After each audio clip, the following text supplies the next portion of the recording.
하나님은 화가 나신 게 아니라 화목하길 원하십니다. 네. 오늘 또 우리 같이 말씀 보면서 하나님의 마음과 은혜를 나누고 또 우리의 삶에 같이 적용해가는 시간을 갖도록 하겠습니다. 자, 우리가 여러분 신앙생활하면서 사실 인생을 결정하는 한 가지는 바로 이제 사고방식의 변화에 있습니다. 예수님을 믿었다고 다 행복해지는 게 아니고 신앙생활을 시작했다고 다 이렇게 뭔가 이렇게 삶이 막 극적으로 변하고 좋아지고 행복해지지 않아요. 이게 참 큰 우리의 이제 딜레마입니다. 언제 사실은 신앙생활을 하고 복음을 믿을 때 극적으로 정말 변화가 일어나고 예수님 믿어서 진짜 행복해지는 시점은 사실 언제부터냐면 예수님이 우리의 삶에 행하신 일이 무엇인지를 이제 내가 분명히 알고 그리고 성경이 말하는 내가 누구인지를 분명하게 사실 분별할 수 있을 때, 그러니까 진리, 예수님이 주신 진리의 말씀으로 생각을 분별하고 내가 누구인지를 알고 예수님이 행하신 일이 무엇인지를 분명히 알고 그리고 믿음으로 그렇게 나의 사고방식과 나의 이 내면이 이제 완전히 바뀔 때 우리는 진정한 자유와 평안을 누려요. 잠깐은 성령의 역사로 잠깐은 이렇게 믿어지는 은혜가 있고 이렇게 우리의 삶에 막 기뻐 뛰고 찬양도 하고 예를 들면 집회를 참석하고 또 부흥회를 참석하고 수련회를 참석했을 때 정말로 말씀을 듣고 하나님의 성령의 감동으로 누려지는 은혜는 누구나 경험할 수 있어요. 근데 중요한 건 그 이후예요. 그 이후에 우리의 삶의 육신과 삶과 내가 속해 있는 자리로 돌아갔을 때 절망의 자리, 또 인간적인 자리, 너무나 철저하게 인간적으로 살아갈 수밖에 없는 그 자리로 갔을 때 여전히 이 육신을 통로로 사단은 계속해서 사실 나의 존재를 계속 공격하고 여전히 유혹과 시험과 어려운 문제, 변하지 않는 상황은 계속 그대로 우리에게 방치될 때 그때가 이제 문제죠. 그때 그런 상황으로 갔을 때 이제 우리가 어떻게 이제 살아갈 것인가. 그러니까 나의 사고방식이 진짜 이제 사실은 진리로 바뀌지 않고서는 내 존재가 평안을 취할 수가 없고 기쁨이 생기지 않아요. 그럼 이 상태로는 사실은 사역을 해도 셀 사역을 해도 이제 힘들어지는 상황이 너무 많이 생기죠. 그래서 우리의 변화의 핵심은 이제 예수 그리스도가 누구신가, 예수 그리스도가 행하신 일이 진짜 무엇인가, 그리고 그 삶은 오늘 나에게 어떤 영향을 끼치고 있는가, 이거를 이제 분명히 알고 믿는 게 중요해요. 그래서 여러분 성경을 읽을 때도 예수님이 행하신 일이 무엇인가를 분명히 분별하는 게 중요해요. 그래서 성경을 읽을 때도 성경은 이미 우리에게 그 기준, 그러니까 어떤 책을 읽을 때에는 저자의 의도가 분명하게 명시되어 있어요. 성경을 읽을 때에도 분명하게 그 의도가 이미 우리에게 명시됐어요. 성경에는 분명하게 옛 언약과 새 언약이라고 하는 명백한 기준점이 존재해요. 그래서 성경은 그냥 대놓고 두 권이에요. 구약 1권 그리고 뉴 커버넌트 새로운 언약 신약 2권, 그죠? 1권과 2권 상권과 하권으로 정확하게 분류를 해놨어요. 누구를 기점? 바로 예수 그리스도를 탄생, 예수 그리스도가 이 땅에 하나님의 아들이 이 땅에 오시는 사건, 요걸 기준점으로 분명하게 갈라놨어요. 이게 바로 저자의 의도입니다. 근데 이거를 분명하게 요 저자의 의도, 옛 언약과 신약의 차이가 분명히 있는데 요거를 분명하게 읽지 못한 채 해석을 하기 시작하면 결국 저자의 의도를 파악하지 못하고 잘못된 해석, 잘못된 믿음이 당연히 이제 생길 수밖에 없다라는 거죠. 여러분 구약과 신약의 관점은 아주 극명하게 달라져요. 여러분 예를 들면 우리 구약 성경의 마지막 책인 말라기서, 그죠? 그 예언서인 말라기서에서 하나님의 음성을 받아서 예언자가 말라기가 하나님의 감동과 음성을 받아서 적는 거 아닙니까? 나 주가 여호와가 말한다 이러면서 이거를 하나님 듣겠습니다 하면서 이렇게 하시는 말씀을 그대로 받아서 감동을 따라 썼다고. 그럼 예를 들면 그 마지막 구약의 성경은 어떤 내용인가 한번 보자고요. 말라기 3장 5절 한번 띄워주세요. 자, 벌써 뭐라고 시작해요? 내가 너희를 심판하러 가겠다.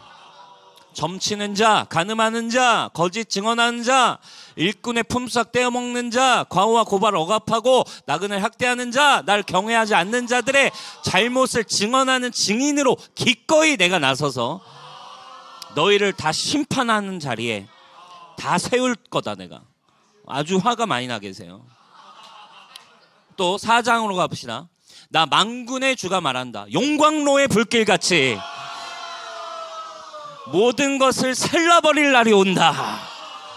부들부들, 그죠? 아주 화가 많이. 용광로를 떠올릴 정도면 누군가를 용광로에 타는 모습을 지켜보고 싶다라는, 응?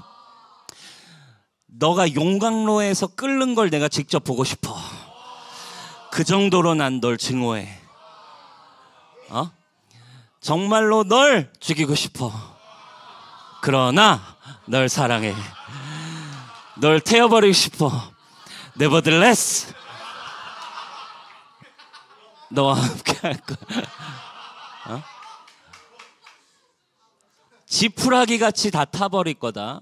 그날이 오면 불이 그들을 살라서 그 뿌리와 가지를 남김없이 태울 거다. 뭐 이런 식으로 이제 예언서들 주로 보면 무시무시한 하나님의 이 진노가 엄청난 분위기예요.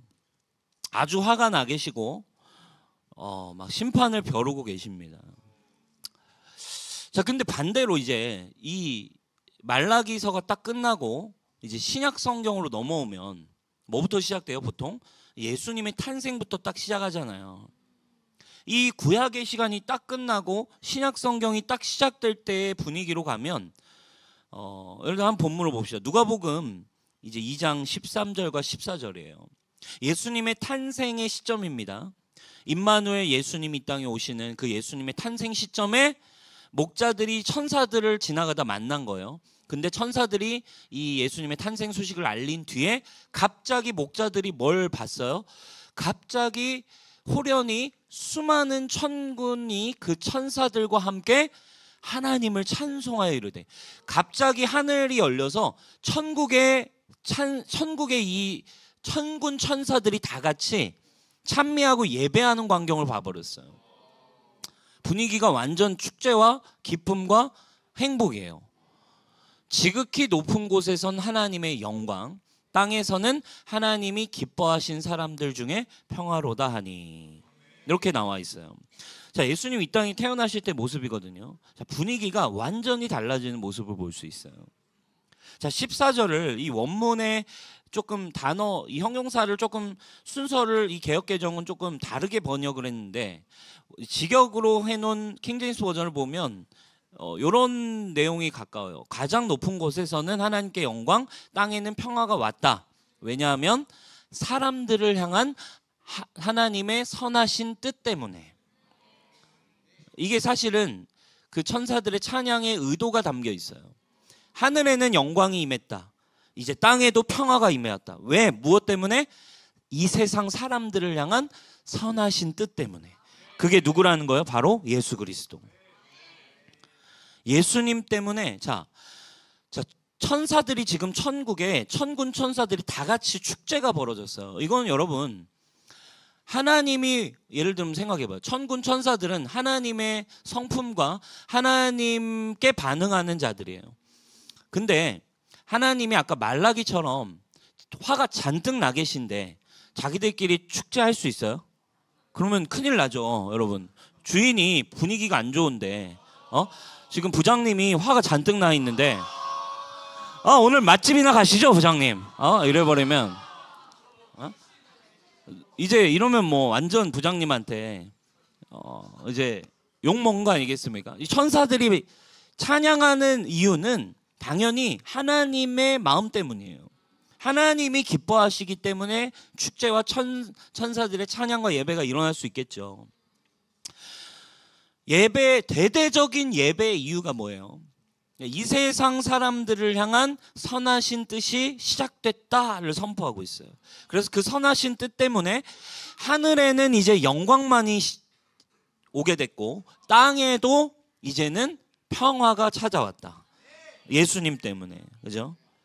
여러분, 이 구약과 신약은 벌써 분위기가 완전히 달라요. 완전히 다르게 시작되고 성경에 분명하게 명시되어 있어요. 왜 이런 차이가 일어날까요? 예수님이 오시기 전에 하나님은 인간의 죄와 계속 맞서서 씨름하고 계셨어요.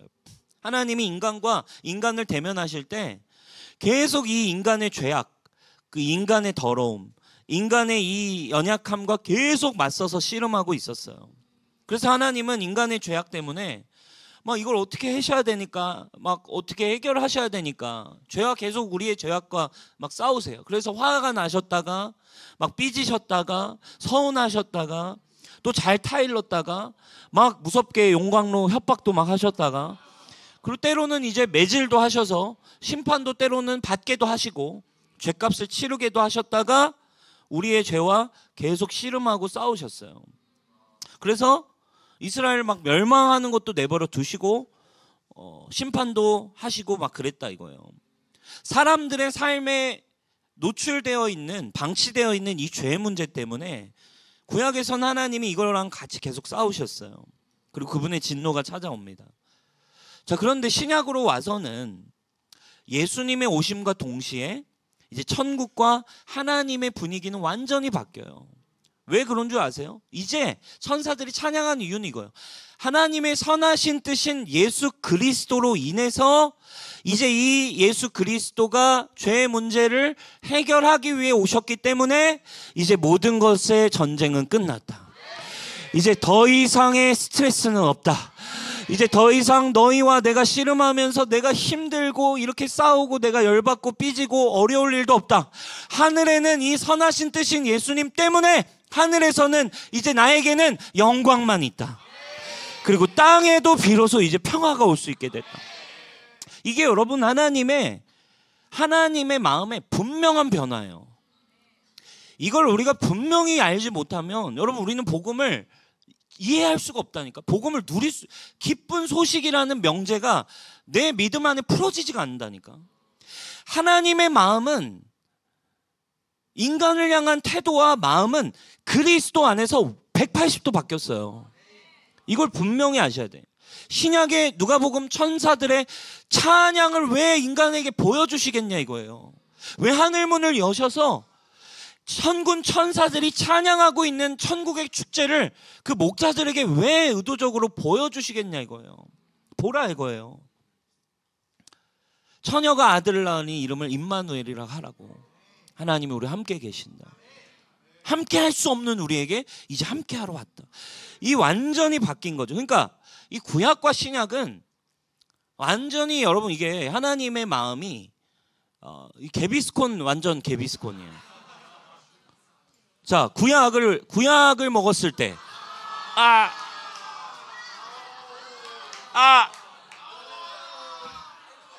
그죠? 또 잘해봐라. 너무 아파. 이 구약을 먹으면 약을 잘 먹어야 되는데 하나님의 마음이 막 너무 쓰라려. 근데 새 언약이신 신약 예수님을 보낸 뒤에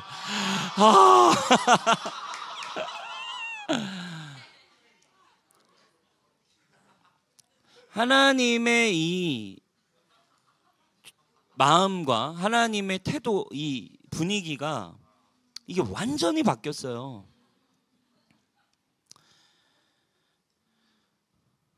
그런데 많은 사람은 이제 사단에게 속아서 여전히 우리에게 남아있는 죄라는 문제 앞에서 이거를 이제 구약과 신약을 섞어버려요. 자기 스스로도. 관계 안에서도 교회 안에서도 나 스스로도. 그래서 여전히 오늘날 교회 안에서도 많은 사람들은 이렇게 배우고 이렇게 들어요. 복음을 들을 때도 하나님 여전히 너에게 화가 나 계신다. 네가 네 삶, 너 예수님, 그러니까 대표적인 게 이런 거예요. 너 예수님 믿고 삶을 그딴 식으로 살아? 어떻게 주신 십자가인데 네가 삶을 그딴 식으로 살아? 네가 진짜 믿음이 있다면 화가 많이 나 있어요. 아주. 그리고 하나님도 마치 정말 화가 나 있는 것처럼 그렇게 사실은 오해를 합니다.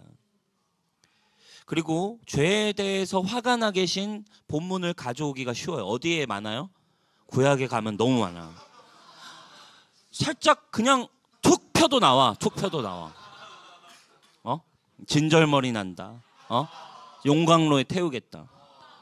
너희를 그냥 다 뽑아버리겠다. 그리고 그런 걸 가져와서 이제 이 신약에 있는 수많은 사람들을 여전히 두렵게 만들어요. 죄의 문제를 해결하라 이거예요. 그러니까 이게 엄청난 아이러니예요. 주님은 이미 천국에서 죄의 문제가 그리스도에서 끝나서 난 기쁘다라고 파티를 시작하셨는데 여전히 사람들은 그리스도께로 가지 않고 자꾸 죄의 문제를 자기가 해결하는 길을 찾아요. 이게 율법과 은혜의 차이거든요. 그러니까 바울이 그거를 그토록 진절머리 내했어요. 이 누구보다도 바리새인 중에 바리새인, 율법을 연구하고 율법을 태어나면서부터 외우면서 살았던 바울조차도 다메섹 도상에서 새 언약이신 빛이신 예수님을 만난 순간 그의 눈이 열려서 이 천국의 이 그림을, 은혜를 분명히 깨달은 뒤부터는 은혜 안에 그리스도가 이루신 일을 전하잖아요. 근데 여전히 율법으로 자신의 노력으로 자꾸 죄의 문제를 가지고 하나님 앞에 계속 반복적으로 옛 언약의 방식으로 자꾸 나아가고, 그리고 서로를 평가하고 서로를 사람들 사이에서 그 기준으로 공동체를 만들어가는 그 교회를 바라보며 갈라디아서에서 바울이 엄청 이제 진노를 하잖아요. 내게 또 이런 생각을 많이 하는 거예요. 내게 일어나는 수많은 사건 사고, 이게 하나님의 진노 때문이라고 생각을 하는 거죠. 내가 발을 접질른 이유는 내가 회개하지 않은 죄가 있기 때문에 하나님이 나를 심판하시려고, 나를 회개케 하시려고 하나님이 지금 이런 사고를 당하게 하셨다. 이렇게 해석하는 사람 굉장히 많아요. 그리고 이런 식으로 신앙생활하는 사람 많아요. 그러니까 모태신앙이 그래서 하나님을 떠나질 못해. 예배 안 드리면 큰일 날 것 같거든. 그래도 내가 하나님 떠나면 큰일 나버릴 것 같아가지고 여기에 묶여가지고 이제 하거든. 그리고 괜히 주일에 예배 안 갔다가 이제 좀 아프고 이러면 벌써 마음속에 요 사고방식이 일하기 시작해요. 하나님 역시 다 보고 계셔. 오늘 예배 한 번 안 갔는데 이런 생각을 한다고요. 근데 여러분, 이런 식의 해석과 사고방식은 신약의 메시지는 아니에요. 신약의 메시지가 아니에요. 예수님의 탄생을 알렸던 이 천사들이 지금 하늘의 분위기를 분명히 전달해요. 자, 그분의 선하신 뜻인 예수 그리스도 안에는 영광만이, 그 땅에는 이제 이미 평화가 찾아왔다. 왜? 예수님이 이 땅에 오셔서 모든 죄의 값을 이제 치르시고 우리의 죄를 속량하시고 죄에 대한 하나님의 진노를 이제 멈추기 위해 오신 분이 그 선하신 뜻이 예수 그리스도다라는 걸 천사들이 분명히 알았어요. 복음을 알았기 때문에 파티가 일어나는 거예요. 지금 이 누가복음의 2장 13, 14절은 천사들이 하나님의 이 의중과 마음을 가장 잘 전달해요. 자, 이 복음의 메시지를 가장 잘 알았던 바울도 그 예수님의 사역을 요약하며 쓴 메시지 중에 유명한 메시지, 고린도 후서 5장 17절. 여러분 우리가 너무 잘 아는 복음의 메시지죠. 그냥 안 보고도 외울 수 있는 메시지. 우리 같이 읽어봅시다. 시작. 그런즉 누구든지 그리스도 안에 있으면 새로운 피조물이라. 이전 것은 지나갔으니 보라 새 것이 되었도다. 아멘. 여러분 이 말씀 믿으시죠? 그리스도 안에 있으면 우리는 새로워졌다. 근데 여러분 이 말씀 우리가 너무 잘 아는데 이 위대한 복음의 바로 뒷절부터 나오는 바울의 전개는 우리가 잘 몰라요. 왜? 이 말씀이 너무 유명하니까. 자, 18절에 그 뒤에 이 위대한 복음 뒤에 바로 바울이 어떤 설명을 붙이냐면, 우리가 그 위대한 복음을 받게 된 이유에 대해 설명하죠. 이 모든 것은, 우리가 새로운 피조물로 살 수 있게 된 이 모든 것은 하나님에게서 났습니다. 하나님은 그리스도를 내세우셔서 우리를 자기와 화해하게 하시고 또 우리에게도 화해의 직분을 맡겨주셨습니다. 곧 하나님께서 사람들의 뭐를? 죄과를 이제 따지지 않으시고 화해의 말씀을 우리에게 맡겨주심으로써 세상을, 그리스도 안에서 하나님과 세상을 화해하게 하셔주셨다는 거예요. 화가 난 게 아니라 더 이상 화가 나 있지 않아. 누구 안에서? 그리스도 안에서. 이 땅을 향한 하나님의 시선이 완전히 바뀌었어. 왜? 그리스도가 왔기 때문에. 그리스도가 안 오셨을 때에는 씨름하셔야 했어. 그리스도가 안 오셨을 때에는 해결하셔야 되니까 화가 나, 열받아, 그냥 죽여버리고 싶은데 나도 모르게 막 손이 한번 나가게 돼. 응? 딱 그냥 나도 모르게 손이 나가야 돼. 이게 어쩔 수 없어. 근데 예수님이 오셨을 때에는 이미 끝나버렸어. 화해할 수밖에 없는 상황이 와버렸어요. 더 이상 죄가를 따질 필요가 없어. 여러분 화목해 하셨다. 요거를 이제 개역개정 화목해 하셨다라고 표현을 쓰죠. 화목이라는 말은 결국 화해했다는 거예요. 뭐라는, 화해는 누가 합니까? 싸웠던 사람들끼리 하는 게 화해예요. 주님은 이제 화를 내고 계시지 않으세요. 그리스도 안에서. 할렐루야. 아멘. 이게 구약과 신약을 바라보는 분명한 관점이야. 이게 분명해야 예수님이 이 땅에 오신 이유와 예수님이 이 땅에 오셨음에 대한 찬송이 우리도 천사처럼 이해가 오는 거야. 천사들의 찬양은 누구에 대한 계시? 구원받은 자들이 하게 될 찬양과 예배에 대한 계시예요, 여러분. 그죠? 우리도 그리스도를 알게 되면 이렇게 너희도 이 천국의 찬송을 시작할 것이다.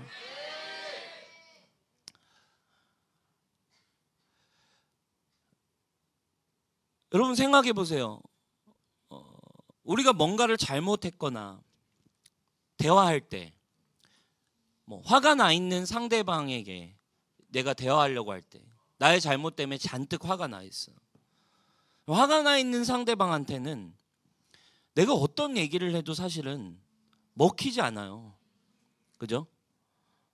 여자친구나 아내와 얘기할 때, 저도 저의 아내와 제가 잘못했을 때, 제가 정말 잘못을 해서 아내에게 정말 용서를 구할 때, 화가 나 있는 상태에서는 뭐 무릎을 꿇든 손을 싹싹 밀든 용서를 구하든 진짜 막 내가 어떤 형태와 모양으로 빌고 빌어도 내가 이 세상에 가장 선하고 아름다운 말로 나의 마음을 표현한다 한들 화가 나 있는 상태한텐 대상에게는 어떠한 효력도 일어나지 않아요. 이상하게 그렇더라고. 화가 나 있는 상태에선 그렇게 할수록 이상해. 화가 더 나는 것 같아. 그러면 화가 나 있는 상대랑은 여러분 이게 기회가 없어. 아무리 용서를 구해도 화가 나 있으면요 해결되지 않아요. 그리고 대화가 이루어지지 않아요. 왜? 그럼 어떻게 해결할 건데? 요 문제 때문에. 네가 빈다고 해결될 문제가 아니야. 네가 잘못했다고 말해도 해결될 수 없어. 요거 때문에, 그러니까 해결되지 않는 문제 때문에 화가 끝나지 않는 거예요. 그죠? 왜? 여전히 너와 나 사이에 해결되지 않는 문제가 있으니까 화해가 어려워요. 이해되시죠? 그러면 화가 나 있는 상대에게서 아무리 잘못했다고 얘기를 해도 듣는 말은 첫 번째 뭐가 더 많아요? 정죄. 응? 정죄의 음성을 더 듣습니다. 상대방에게. 그리고 네가 행한 죄에 대한 대가, 결과와 대가를 더 많이 듣게 되죠. 화가 나 있는 사람에게는. 그리고 또 화가 나 있는 사람에게는 어떤 이야기를 들을까요? 이것으로 너에게 찾아올 저주에 대한 이야기. 그죠? 여러분, 이게 화가 나 있는 상대방에게 이게 해결되지 않기 때문에 이렇게 갈 수밖에 없어요. 그럼 어떻게 될까요? 이게 해결이 안 되니까 그럼 결국에 용서를 구하다가도 결국에는 포기할 수밖에 없게 돼요. 여러분, 하나님과의 관계도 이와 같아요. 여러분, 죄의 문제는 해결이 안 돼요. 이게 우리 스스로. 우리는 태어나서 다 죽음을 향해 가고 있고 결국 이 죄의 값을 해결할 수 없는 존재야. 하나님과의 관계에서도 결국 이 죄의 하나님이 화가 나셔 있는 상태, 구약의 상태에서 우리가 계속 갔다라고 한다면 아무리 빌고 빌어도 죄는 계속 늘어나. 그게 구약의 제사예요. 그죠?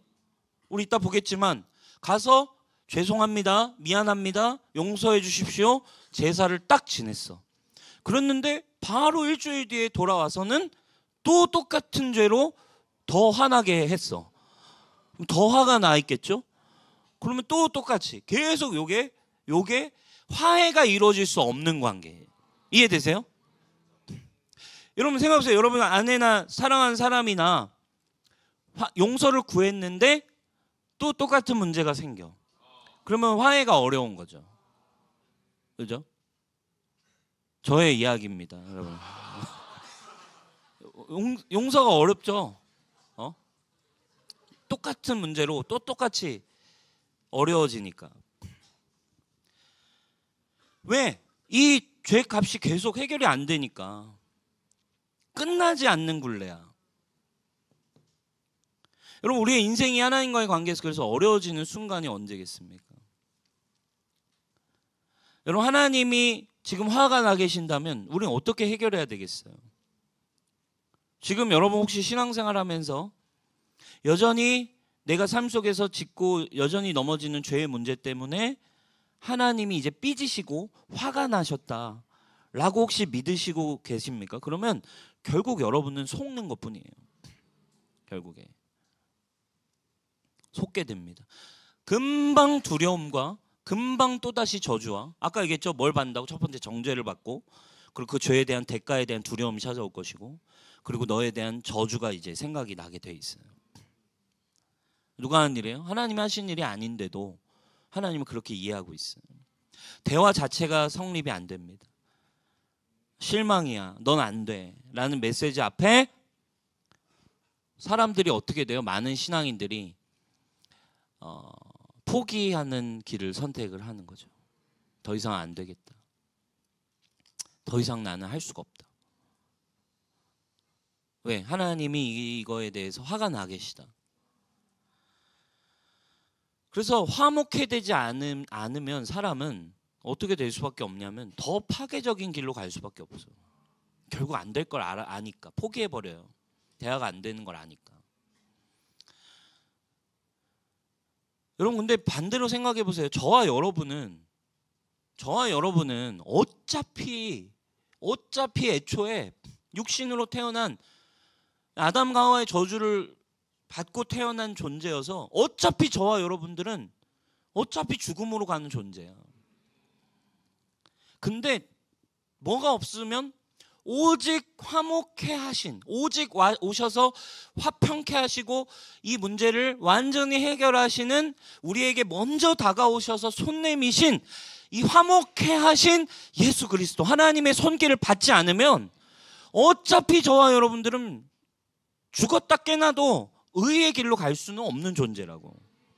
그렇잖아요.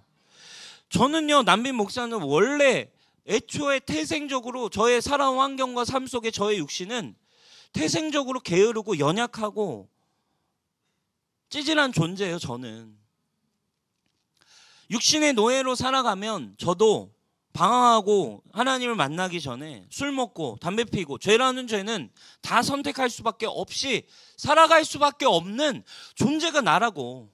그게 나라고. 근데 정말 주님의 전적인 은혜로, 주님의 전적인 손내미심으로 예수님, 성령을 통해 예수님의 은혜가 저의 삶에 찾아와 버렸어요. 그래서 와, 정말 나를 이토록 사랑하시는 예수님의 사랑 때문에 나는 정말 새로운 존재구나라는 게 믿어지고 변화가 일어났어요. 그래서 제가 와, 진짜 주님과 같은 분이 없다라는 걸 정말 다시 성령을 통해 내게 믿음이 막 생기고, 정말 태초부터 주님은 날 사랑하셨다는 게 믿어지고, 그러니까 은혜보다 정말 단 게 없고 인생의 방향도 막 제가 알게 됐어요. 그리고 제가 20대 초반에 주님을 향해서 이제 방향을 바꿔서 막 달려갑니다. 그 은혜를 받았으니까 제가요, 죄도 막 서서히 끊어지기 시작해. 주님을 향해서만 걸어가. 그런데 문제는 저의 내면의 사고방식은 변하지 않았었던 거예요.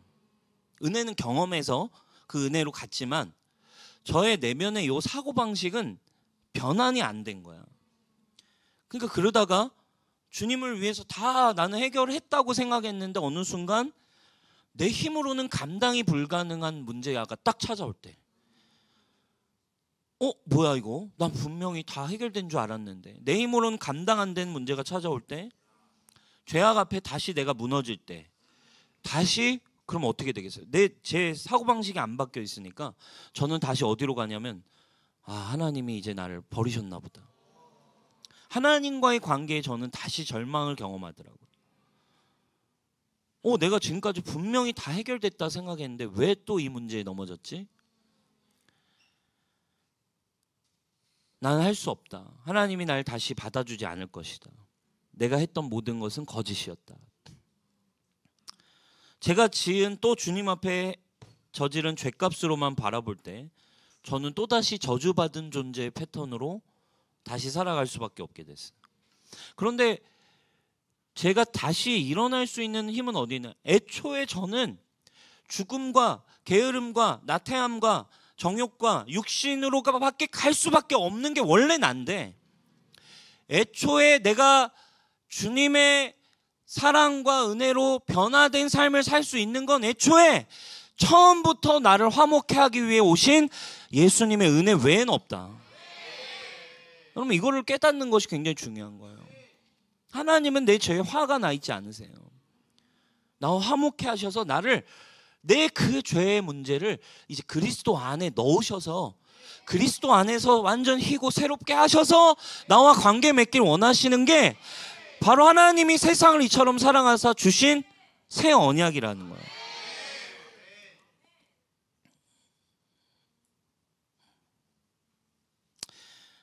나를 살게 할 수 있는 힘 자체는 오직 은혜에 있어요. 저와 여러분들의 삶도 마찬가지 아니에요? 여러분, 어차피 여러분 내버려 두면 죄악으로 가요. 근데 이 화목해 하신 하나님에 대한 성품이 없으면 내가 은혜 때문에 괜찮게 살았던 건데, 잠깐만 여러분들이 은혜를 잠깐만 잊어버리고 육신대로 살면 어차피 여러분들은 너무 감쪽같이 부활을 경험해요. 부활을 누린다고 부활을 누려. 옛사람의 부활을 너무 끔찍하게도 경험한다니까. 이것 때문에 여러분 얼마나 큰 패닉이 찾아와요, 여러분.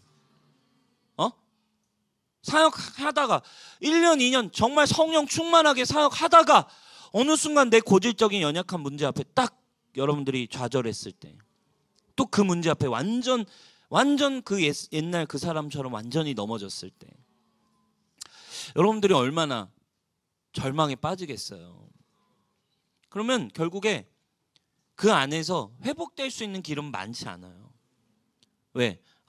그러면 결국 뭘로 들어가요? 화목해 하신 하나님의 은혜를 모르는 사람은 정죄가 시작되겠죠. 너는 믿었던 게 아닐 거야. 너 수준은 이 정도야. 결국 네 삶은 바뀌지 않아. 결국 너는 그냥 이렇게 사는 거야. 차라리 포기해. 성현이 오늘 앞에서 그냥 야, 뭐 앞에서 그냥 지금 이게 약간 그 반응을 하려는 반응이 아니라 이 개비스콘에서 나오는 찐 반응인데 이거는 맞아요. 이게 맞아요. 우리 모두가 그렇기 때문에 그래요. 여러분, 우리는 어차피 내버려두면 목사인 저나 여러분이나 내버려두면 일주일만 내버려두세요. 여러분, 내버려 봐주세요. 상황과 환경에 여러분 그냥 육신의 환경대로 직장생활 찬양도 없이 기도도 없이 공동체도 없이 하나님의 은혜 묵상 안 하고 여러분 스스로를 그냥 육신에 일주일만 방치해 보세요. 어떻게 되겠어요? 똑같아요, 여러분. 이거 분명하게 진짜 성령 충만 훈련이 안 된 사람은 여러분 하룻밤 사이에도 여러분들의 감정과 육신이 바뀌는 거 경험 안 해봤어요? 다 경험해봤잖아요. 그게 문제라고. 잠깐 인스타 조금 하고 세상 노래 막 듣고 영화 넷플릭스 몇 편 보다 보면 그렇지, 나도 이렇게 살고 싶다.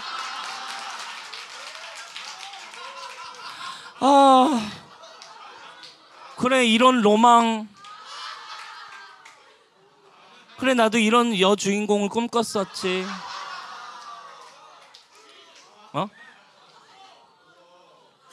이런 사랑은 어디에 있을까? 막 이런. 순식간에 가버린다. 어쩔 수 없는 거야. 근데 여기서 이건 우리의 운명이야. 육신과 죄악의 운명이야. 그럼 이 패턴 안에 하나님이 그리스도를 통해 주신 은혜와 화목해 하신 그분의 마음이 믿음으로 사고방식이 여러분 안에 있지 않으면 사실 이게 반복될수록 이제 절망감이 커져서 많은 크리스천들은 결국 사역을 하다가도 포기에 이르러요. 죄악이 더 좋거든.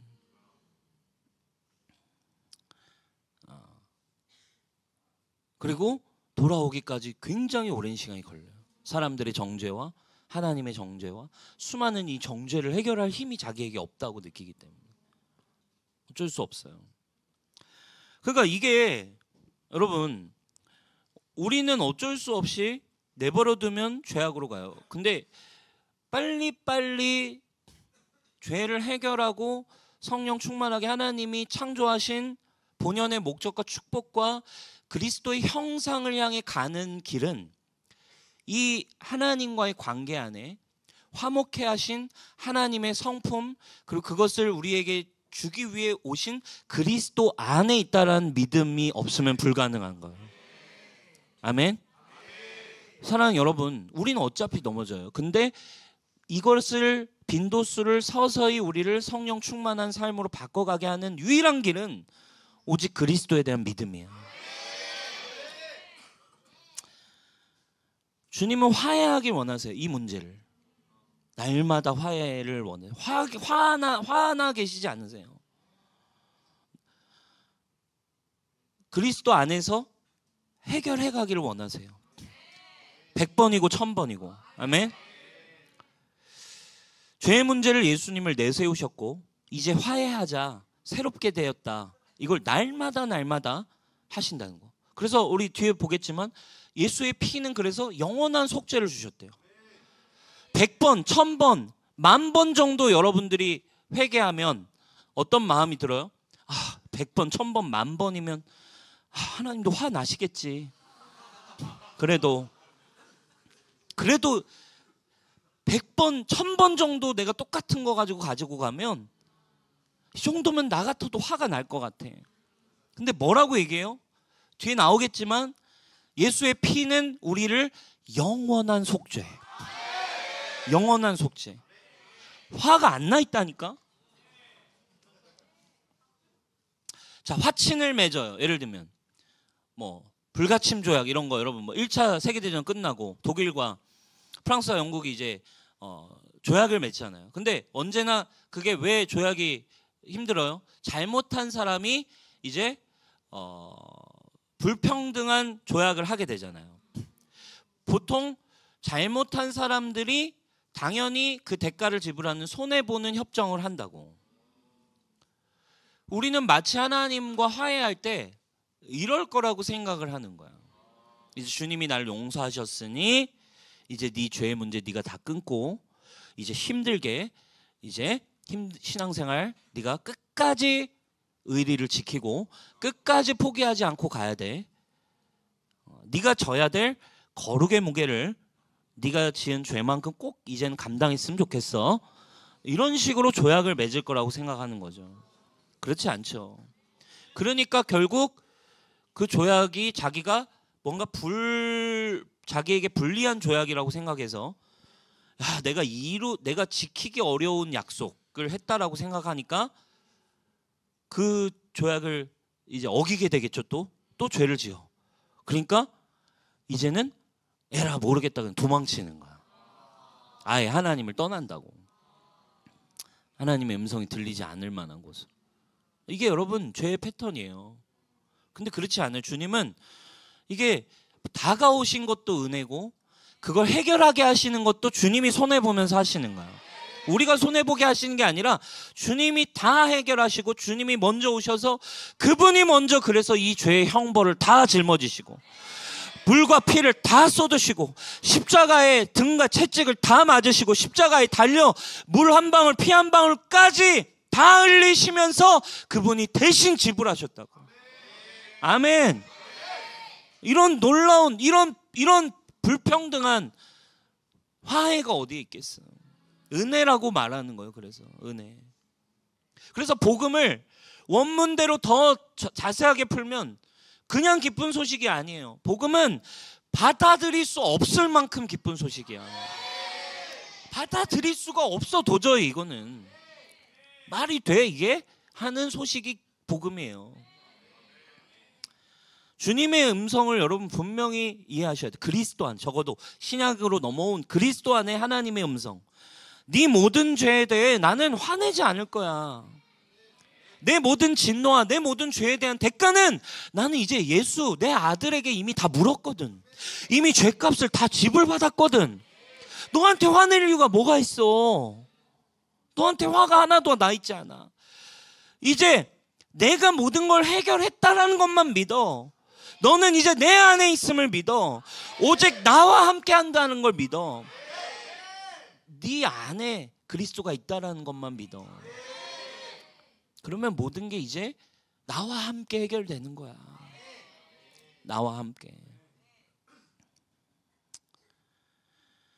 그럼 지옥에 가는 이유가 뭐예요? 결론적으로는 신약으로 넘어와서 결국 심판날, 결국 지옥에 가는 이유가 죄값 때문에라고도 말할 수 있지만 엄연히 얘기하면 내 죄값 때문이 아니라 지옥에 가는 사람은 정해져 있어요. 죄값 때문에 가는 게 아니라 죄값을 예수님이 이미 지불하셨다라는 걸 믿지 않아서 가는 거예요. 그잖아요. 죄값이 이미, 이건 구약이 이미 세팅된 거예요.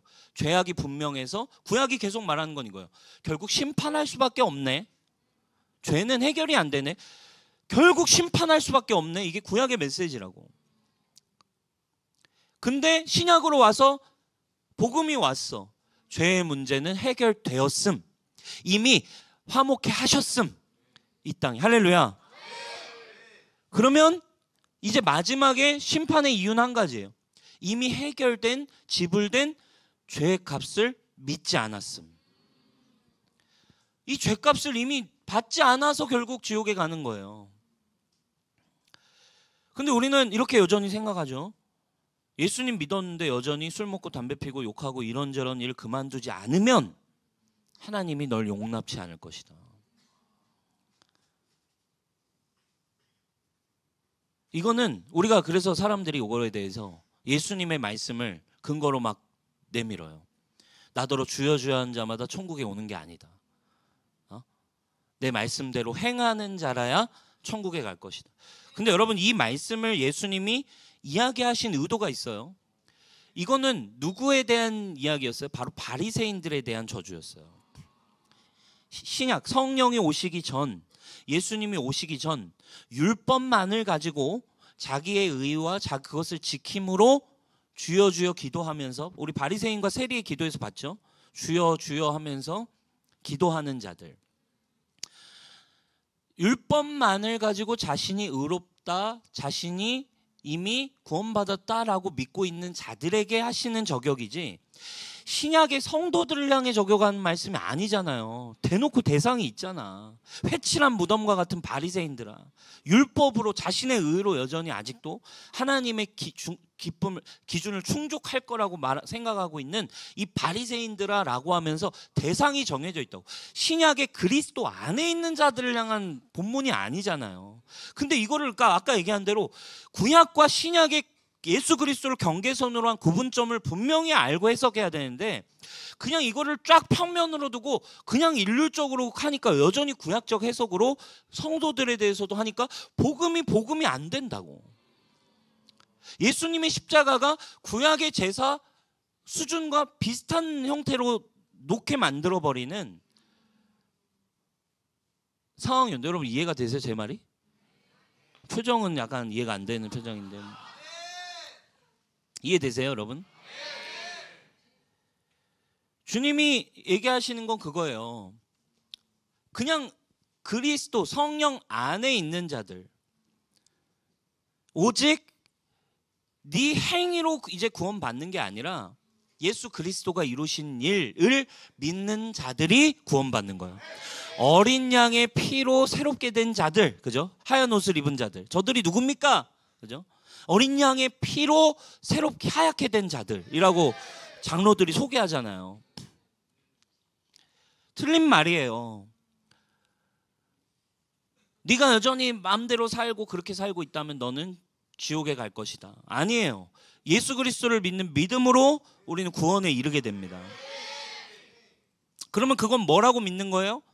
결국 내가 짓는 죄가 예수님이 십자가에서 행하신 일보다 더 크고 영향력이 있다. 그러니까 예수님의 십자가는 내 죄보다 약하다. 그죠? 너 예수님 믿었는데 네 멋대로 아직도 계속 살면 넌 지옥 갈걸? 확신하실 수 없어. 그 말은 뭐예요? 내 죄가 십자가보다 크다라고 믿는 거예요. 십자가가 깨끗게 했지만 죄가 십자가를 또다시 덮을 것이다 라고 믿는 거죠. 그러면 보세요. 왜 이게 틀린 말이에요? 그러면 굳이 예수님이 오실 필요가 없었어요. 왜? 그러면 그 예수님의 피가 죄를 해결하지 못하는 피라고 믿는 거예요. 예수님이 피를 받았는데 죄 지으면 죄가 다시 피를 없애버린다. 이게 사실 히브리서가 얘기하는 구약의 맹점이에요. 히브리 10장 봅시다. 율법은, 잘 보세요. 율법은 장차 올 좋은 것들의 그림자입니다. 실체가 아닙니다. 자, 해마다 반복해서 드리는 똑같은 희생제사로는 하나님께 나온 사람을 완전하게 할 수 없습니다. 만약에 여러분 예수님을 믿었는데도 네가 네 삶의 죄를 1이라도 계속 가지고 있으면 넌 지옥 간다라면 구약이랑 똑같다니까. 만일 완전하게 할 수 있었더라면 제사를 드린 사람들이 한 번 깨끗하여진 뒤에는 더 이상 죄의식을 가지지 않을 것이고, 따라서 제사 드리는 일을 중단하지 않았겠습니까? 근데 계속 제사 드렸다고. 죄를 계속 해결해야 되니까. 그러나 제사에는 해마다 죄를 해상시키는 효력은 있습니다. 황소와 염소의 피가 죄를 없애줄 수는 없습니다. 죄를 없애줄 수가 없대요. 근데 오늘날은 많은 사람들은 예수의 피도 죄를 완전히 없애줄 수는 없다고 믿는다고.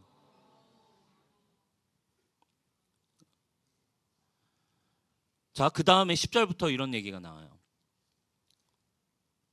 한번 잘 따라서 읽어보세요. 이 뜻을 따라 예수 그리스도께서, 예수님의 제사는 어떤 차이가 있냐라는 걸 얘기하는 거예요. 예수님의 제사는 자신의 몸을 한 번에 드리심으로써 우리는 이제 완전히 거룩해 됐대. 할렐루야. 모든 제사장은 날마다 제단에 서서 직무를 수행하면서 똑같은 제사를 거듭드리지만 그런 제사는 죄를 없앨 수는 없습니다. 이게 구약의 제사래요. 그러나 그리스도께서는 죄를 사하시려고 단 한 번의 영원히 유효한 제사를 드리신 뒤에 하나님 우편에 당당히 앉으셨습니다. 그리고서 그는 그의 원수들이 그의 발 앞에 굴복할 때까지 기다리고 계십니다. 14절, 그는 거룩하게 되는 사람들을 뭘로? 어떻게 거룩해 된다고요? 단 한 번의 희생제사로 영원히 완전히 하셨습니다. 아멘. 그리고 성령도 우리에게 증언하신대요. 이걸 성령이 우리에게 증언하신대. 주님께서 말씀하신다. 그날 이후에 내가 그들에게 세워줄 언약은 이것이다. 나는 내 율법을 그들의 마음에 박아주고 그들의 생각에 새겨주겠다. 또 나는 그들의 죄와 불법을 더 이상 기억하지 않겠다. 화나 있지 않아. 그리스도의 단번의 제사 안에서. 이게 지금 예레미야서의 새 언약을 너에게 주리니 그 본문이잖아요. 내가 새 언약을 세울 건데 새 언약은 이거다. 그 다음 18절, 죄와 불법이 용서되었으니 죄를 사하는 제사는 더 이상 필요하지 않다. 이게 그리스도가 우리에게 주신 복음이에요. 그러므로 형제자매 여러분, 우리는 날마다 예수의 피를 힘입으면 담대히 하나님 계신 곳에 갈 수 있습니다. 뭐를 믿음으로? 어린 양의 보혈로. 그죠? 우리 지난주 찬양했잖아요. 승리하리라 어린 양 보혈과 우리의 삶의 간증으로. 그죠? 오직 피를 힘입어서 날마다 우리는 하나님과 얼굴과 얼굴 맞대는 지성소에 들어갈 수 있다고. 예수께서는 휘장을 뚫고 우리에게 새로운 살 길을 열어주셨습니다. 그런데 그 휘장은 곧 그의 육체입니다. 사랑하는 여러분, 우리의 죄는 절대로 예수님보다 크지 않아요. 화목해 하신 예수님의 능력 안에서 안심하셔야 돼요. 그게 믿음이야. 그리고 뭘 안심해야 돼? 나는 그리스도 안에 있다. 나는 주 보혈 안에 있다. 연약하고 힘들 때 그 안으로 들어가는 것만이 이제 변화의 시작이야. 그렇지 않으면 저와 여러분들은 내버려 두면 어차피 그렇게 돼. 근데 바뀔 수 있는 한 가지는 믿음밖에 없어. 그리스도의 피가 날 새롭게 하고 그리스도 안에서만 난 새롭게 됐다라는 것만이 결국 여러분이 고민하는 죄의 문제를 해결할 수 있다고. 죄의 문제 어떻게 해결하세요? 죄의 문제 해결돼서 주님 앞에 나아가야 되겠다고 생각하세요? 아니에요. 믿음 외에는 없어요. 자, 그러면 이제 이런 질문에 부딪히겠죠. 마음껏 죄 지어도 상관없는가? 그죠?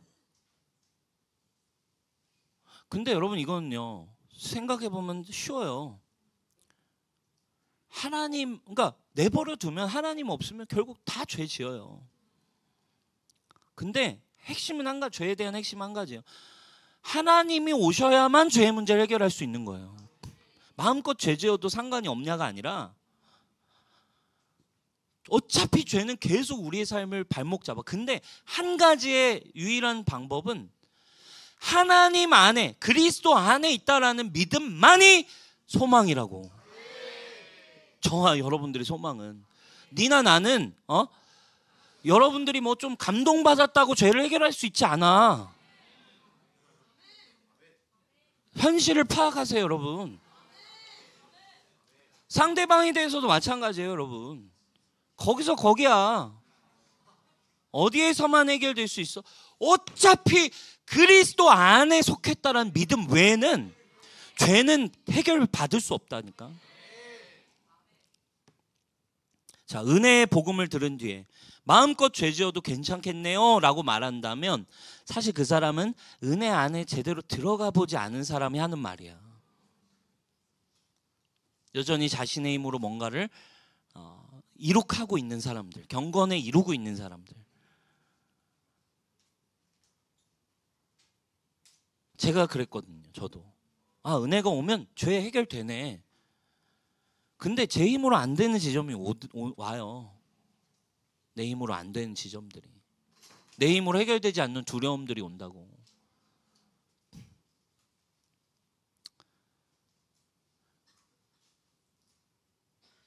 자, 로마서 6장 1절과 2절. 그런즉 우리가 무슨 말을 하리요? 은혜를 더하게 하려고 죄에 거하겠느냐? 그럴 수 없느니라. 죄에 대하여 죽은 우리가 어찌 그 가운데 더 살리요? 자, 요한 1서 3장부터 3장 3절부터 또 이런 표현이 나옵니다. 그에게 이런 소망을 두는 사람, 그리스도께만 소망을 두는 사람은 누구나 이제 그가 깨끗하신 것과 같이 자기를 깨끗하게 합니다. 여러분, 죄를 이길 수 있는 소망은 하나밖에 없어요. 우리 안에 거하신 예수님밖에 없어요. 할렐루야. 우리가 죄를 해결할 수 있는 유일한 소망은 한 가지예요. 내 안에 계신 예수를 믿는 믿음밖에 없어요. 내가 죄에 대해 죽었다라는 믿음 외에는 없어요. 결국에는 어차피 우리는 지 갈 길로 가는 양과 같이 지 멋대로 행한다고. 죄를 짓는 사람은 불법을 행한 사람이에요. 죄는 불법이 맞아요. 그런데 여러분이 아는 대로 그리스도께서 죄를 없애려고 나타나셨어요. 이걸 분명히 아셔야 돼요. 죄는 불법이에요. 근데 우리가 죄를 여전히 짓는 이유는 우리 안에 그리스도가 계시다라는 믿음이 없다라는 거예요. 그리스도에 대한 믿음이 사라질 때만이 우린 여전히 죄에 넘어져요. 어쩔 수 없어요. 그리스도가 나타나시는 이유는 당연히 죄를 없애기 위해서. 그러므로 그리스도 안에 머물러 있는 사람만이 죄를 짓지 않습니다. 아멘. 예수님 믿었다고, 한 번 믿었다고 죄가 사라지는 게 아니라니까. 날마다 죄가 우리에게 오지만 누구만이? 그리스도 안에 있다라는 것을 믿는 자만. 죄를 짓는다는 건, 계속 죄를 짓고 있다는 건 계속 그를 보지 않고 있고 그를 알고 있지 못하기 때문이에요. 예수님 믿었다라고 하는데 계속 왜 죄가 해결되지 않습니까? 여러분, 한 가지예요. 아직 여러분이 예수님을 알지 못하기 때문이에요. 깊이 알지 못하기 때문에. 내 안에 계신 예수님을 더 누리지 못하기 때문에. 여러분, 그래서 그렇게 우리는 계속 기도하는 거예요. 주님 더 알기 원합니다. 내 안에 계신 예수님 더 알기 원해요. 주님, 내 안에 계신 예수님 더 알게 하셔서 주님, 저의 쓴뿌리까지도, 저의 모든 예차의 모든 욕망까지도 그리스도 안에서 새로워지게 해주세요. 소망은 예수님밖에 없어요. 그러니까 날마다 주님 화나 계시지 않은 거예요. 얼마나 기뻐하시겠어. 죄가 더하여질수록 날마다 은혜 앞에, 보좌 앞에 날마다 나오는 거, 날마다 그리스도 안에서 죄를 고민하며, 이거 외엔 소망이 없다니까.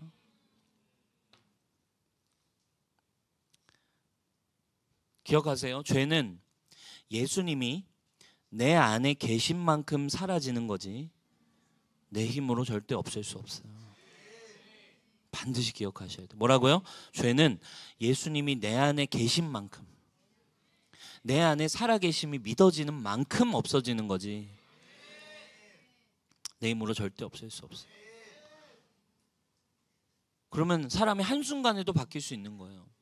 성령 충만하게 예수님이 내 안에 계심을 믿다가도 성령으로 충만하지 않게 일주일을 보내면 그 어떤 날고 기던 사람이라도 유혹에 무너질 수 있다고. 죄를 짓는다고 여러분 구원받지 못하는 게 아니라 은혜로 구원받아야만 죄를 이기기 시작하는 거예요. 우린 다른 생각을 해야 돼요. 계속 죄 짓는다고 구원받지 못하는 게 아니라 이제 은혜로 구원받으면 죄를 이겨내기 시작하는 거예요. 할렐루야. 남빈 목사는 믿음에 있어야만 죄를 이길 가능성이 생겨요. 여러분도 마찬가지예요. 믿음과 은혜 안에 있어야만 우리는 죄를 이길 수 있다. 여러분들의 그 지긋지긋한 옛자, 은혜 안에 있는 믿음에서만 변화될 수 있다.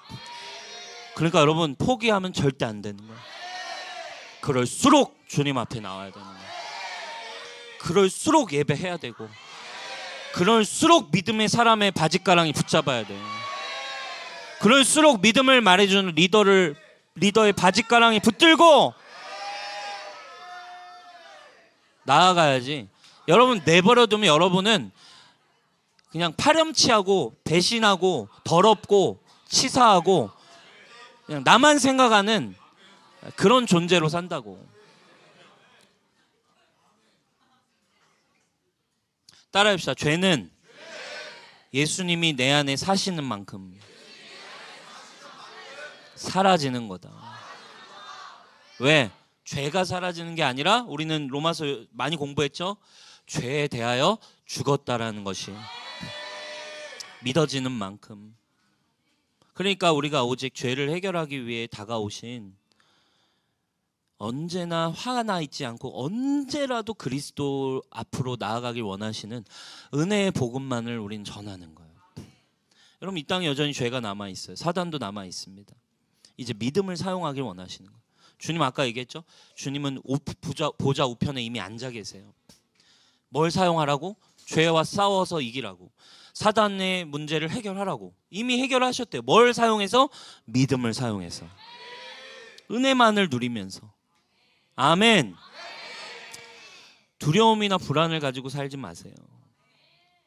계속 두려움과 불안은 죄의 문제가 해결되지 않았다는 증거예요. 예수님이 없기 때문에 오는 겁니다.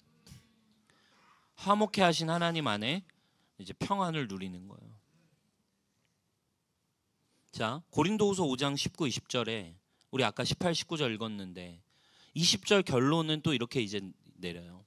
곧 하나님께서 사람들의 죄가를 따지지 않으시고 화해의 말씀을 우리에게 맡겨주심으로써 세상을 그리스도 안에서 자기와 화해하게 하셨습니다.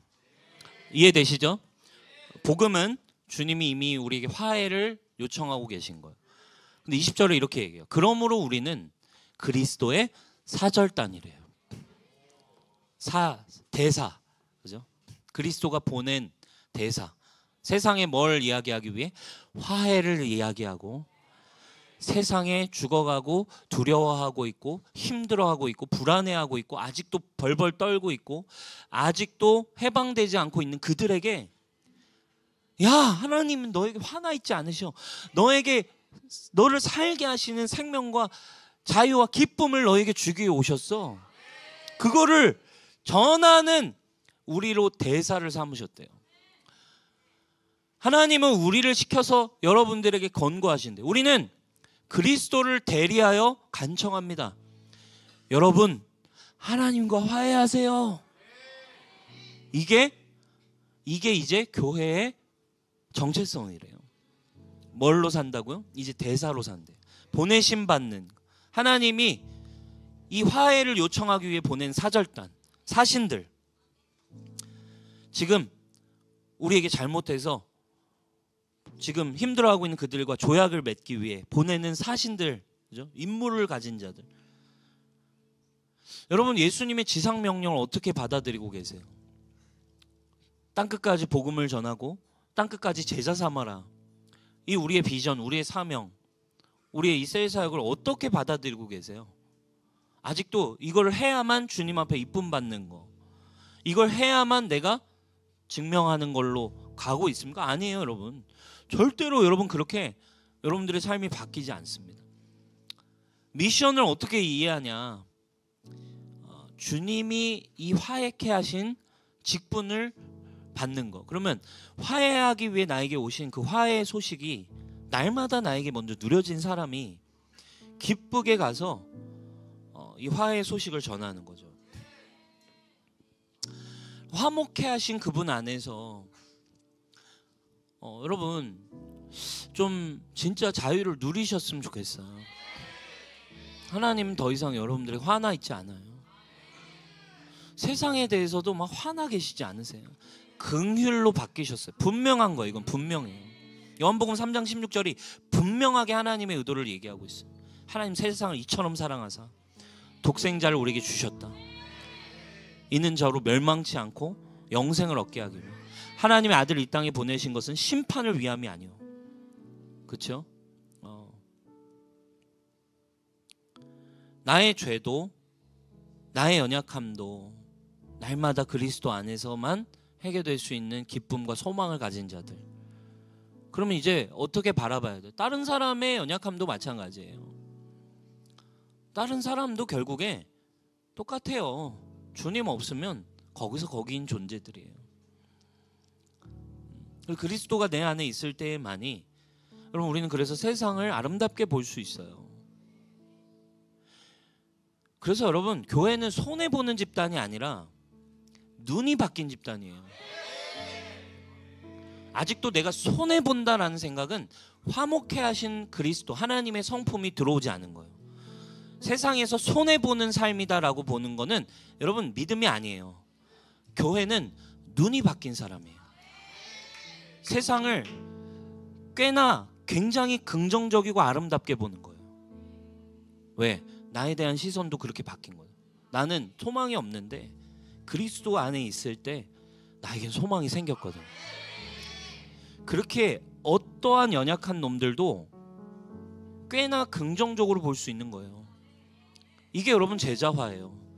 여러분 왜 이렇게 화가 나 계세요? 사역하면서. 예? 왜 이렇게 제자들에 대해서 화가 나 있습니까? 왜 이렇게 여러분들의 영혼들에 대해서 화가 나 있어요? 화평케 하신 직분이 없으면 화가 납니다. 눈이 바뀌지 않으면 제자화 불가능해요. 소망을 가질 수 없거든. 매일 배신하는 그 새끼를 보면서 매일 구제불능과 같은 말만 하고 매일 내 신경을 건드리는 표정과 태도만 짓는 그를 보면서 절대로 소망이 생기지 않거든. 그렇죠?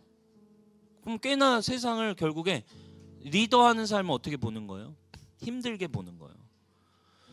이성범 목사님이 이번 주에 갔는데 이런 얘기 하시더라고요. 교회 안에 사역을 열심히 하는데 제자가 안 생기는 리더들이 있대요. 자기는 정말 모든 걸 헌신적으로 하고 열심히 한대. 근데 몇 년이 지나도 정말 제자들을 많이 얻지 못하는 리더들의 특징은 야, 리더는 이렇게 힘든 거야 를 보여주기 때문이래요. 리더는 아무나 하는 게 아니야. 이렇게 손해보고 이렇게 힘들고 이렇게 어렵고 이렇게 감당할 수 없는 길을 갈 수 있는 사람만 하는 거야 를 보여주고 있기 때문에 아무도 할 수가 없대요. 우리 리더만 할 수 있어. 우리 리더 정도만 돼야 내가 그런 사람이나 하는 거지. 그런데 여러분 성령 충만한 리더는 제자들이 많이 생겨요. 왜? 화목해 하는 직분을 가졌기 때문에. 값없이 모든 걸 화목해 하신 예수님 안에서 모든 걸 화평케 하고 모든 걸 화해하게 하고 모든 걸 하나님의 사랑 안에서 풀어내는 사람이니까. 먼저 내 눈이 화해의 눈을 가지고 있고 먼저 내 눈이 화평케 하는 눈을 가지고 있고 먼저 내 눈이 이 세상 모든 걸 꽤나 믿음으로 긍정적으로 바라보는 거야. 꽤나 내 옆에 있는 사람들의 연약함을 바라보면서 그 사람들의 찌질함을 보면서도 긍정적으로 바라봐. 왜? 쟤나 나나 결국 예수님만이 필요해. 예수님이 와야만 우리는 살아날 수 있는 거야. 그러니까 시작도 예수님, 끝도 예수님. 힘들 것도 없어. 그러니까 기쁘기만 해. 소망이 생겨. 믿음이 생겨. 소망을 말하게 된다고요. 사랑하는 여러분, 요 5장 20절 말씀, 그러므로 우리는 그리스도의 사절이 됐습니다라고 할 때 어때요 여러분? 이제 여러분들을 세상에 보낼게요, 복음 들고 세상에 보낼게요 할 때 부담이 있나요? 불편한가요?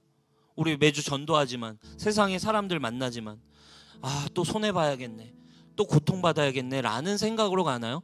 여러분 이거는 이제 복음에 일하는 방식이 아니에요. 그 누구도 짐을 가지고서 사역을 하는 걸 복음이라고 얘기하지 않아요. 그죠? 끝까지 갈 수 있는 힘은 진짜 눈이 완전히 진리 안에서 자유케 새롭게 바뀌어야만 여러분 우리가 오직 예수님의 사랑 안에서 기쁘게 가는 거죠. 여유를 가지셨으면 좋겠어요. 하나님 믿는 거에 대해서 자꾸 조급하게 여러분들의 힘과 능력과 기준으로 막 채워놓고 뭔가를 하려고 하지 말고 하나님은 여러분 화가 나 계시지 않아요. 하나님 여러분들에게 막 이런 걸 해야 예쁘다고 하지 않아요. 하나님 여러분들에게 막 이런 만큼 이번 시즌 열매를 맺어야만 내가 너를 이뻐한다라고 하지 않으세요. 하나님은 여러분 존재 자체로 너무 아름답게 바라보세요. 그것이 하나님의 이 땅을 향한 사랑이고 마음이에요. 그 주님의 사절과 같은 교회, 우리 뉴송교회가 사랑하는 여러분, 오직 모든 걸 화목해 하시고 새롭게 하시고 화해하고 계시고 사랑으로 손 내밀고 계신 주님의 사랑 안에 일했으면 좋겠어요. 아멘. 네. 그래서 우리 주변을 바라보는 시선도 또 하나님의 나라를 바라보는 시선도 또 세상을 향해 걸어가고 있는 여러분들의 삶의 자리도 자기 연민과 막 그런 힘겨운 삶에 빠지지 않고 사랑하는 여러분 기뻐하세요. 여유를 가지십시오. 힘들수록 주님 안으로 들어가 보세요. 어려울수록 포기하고 도피하고 세상으로 가야겠다. 그 정죄감으로부터 오는 도피에 여러분들의 인생을 자꾸 가지 말고 불안과 두려움 속에서 제자와 사역하지 말고 화평케 하신 주님의 은혜와 사랑이 여러분 우리 팀 안에 일해서 우리와 함께하는 모든 이들이 안정감을 가지고 그렇지 우리의 소망은 예수님밖에 없지. 그러니까 힘들어도 어려워도 결국 예수님 이야기해야지. 부르심 붙들어야지 라고 살며 우리가 함께 주님의 나라를 세워갔으면 좋겠습니다. 아멘. 우리 옆 사람과 이 시간에는 우리 한 3분 정도만 우리 오늘은 좀 쉐어링하고 기도합시다.